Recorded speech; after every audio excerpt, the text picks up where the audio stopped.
Evangelho de João, capítulo 1, versículo de 47 a 51. Jesus viu Natanael, que ia ter com ele, e disse dele: Eis um verdadeiro israelita, em quem não há dolo. Natanael disse-lhe: Donde me conheces tu? Jesus respondeu-lhe: Antes que Filipe te chamasse, te vi eu quando estavas debaixo da figueira.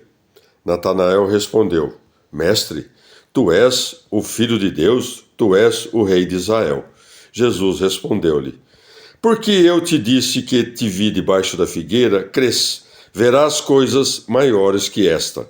E acrescentou: em verdade vos digo, vereis o céu aberto e os anjos de Deus subindo e descendo sobre o Filho do Homem. Palavra da salvação.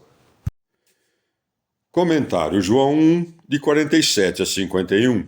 Santo Agostinho. Que significam estas palavras? Em quem não há dolo? Porventura estaria Natanael livre de todo pecado e, portanto, desnecessitado do médico? De modo algum. Porquanto tem necessidade dele todos quantos nasceram. Ora bem, o dolo consiste em fazer uma coisa e aparentar outra. Em que sentido, pois, não havia dolo em Natanael se era pecador? Se o era, não temia reconhecê-lo. Se, ao contrário, se dissesse justo sendo pecador, então traria dolo em seus lábios. O que o Salvador, portanto, louva em Natanael é o reconhecer-se pecador. De fato, ele não disse que não tinha pecados. Devemos entender também o que significa esta figueira. Deparamos nos evangelhos com uma figueira maldita, porque não tinha senão folhas e nem fruto. Mateus 21, Marcos 21. No começo do mundo, Adão e Eva, depois do pecado, coseram folhas de figueira e fizeram para si cinturas. Gênesis 3:7. As folhas da figueira, portanto, simbolizam o pecado. Ora, Natanael demorava-se sob a figueira como a sombra da morte, e nosso Senhor parece lhe dizer: Ó Israel, não há dolo em ti, ó nação que vive da fé. Antes que a ti eu te chamasse, por meio dos meus apóstolos, quando estavas debaixo da morte, quando tu ainda não me vias, eu te vi.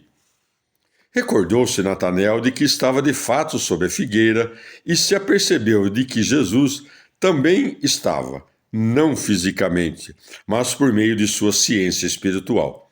Sabendo, porém, que achava-se só debaixo da figueira, reconheceu de Jesus a divindade. Recordemos a antiga história de Jacó. Viu em sonhos uma escada posta sobre a terra, cujo cimo tocava o céu, e os anjos de Deus subindo e descendo por ela, e o Senhor apoiado na escada. Gênesis 28:12. Jacó, atinando com o significado da visão, tomou a pedra que tinha posta debaixo da cabeça e derramou óleo sobre ela. Porventura, intentava fazer um ídolo? Não. Este agir é figurativo, e ele não rendeu culto algum a esta pedra. Reconheces aqui a unção e o Cristo. É esta, com efeito, a pedra que os construtores rejeitaram. E porque, por um lado, Jacó, que foi chamado Israel, viu essa escada num sonho, e por outro, Natanael, segundo o testemunho de Jesus, é um verdadeiro israelita, é de razão que o Salvador lhe mencione o sonho de Jacó. Como a dizer, aquilo que Jacó, a quem pus por nome Israel, viu em sonhos, tu testemunharás em realidade. Verás o céu aberto e os anjos de Deus a subir e descer sobre o Filho do Homem. Se desciam sobre ele, também o subiam, porque ele está a um só tempo nas alturas do céu e sobre a terra, no alto segundo sua natureza própria, embaixo entre os seus. Os bons pregadores que anunciam verdadeiramente a Cristo, esses são os anjos de Deus, que sobem e descem sobre o Filho do Homem.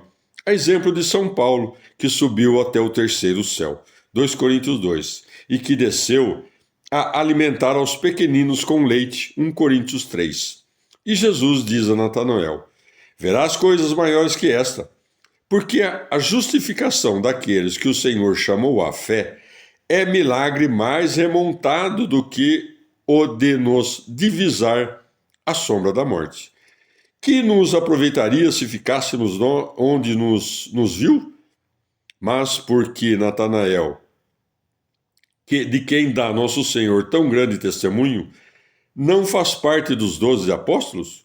Como se vê, ele era instruído e versado na ciência da lei, razão porque o nosso Senhor o não quis admitir entre os apóstolos. Com efeito, preferiu os ignorantes para confundir a vã ciência do mundo.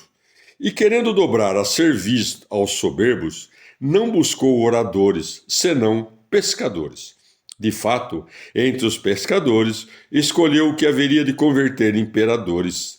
Cipriano foi um grande orador, mas antes dele vemos Pedro, que não era senão pescador, e por quem viriam a crer no futuro não apenas oradores, senão imperadores.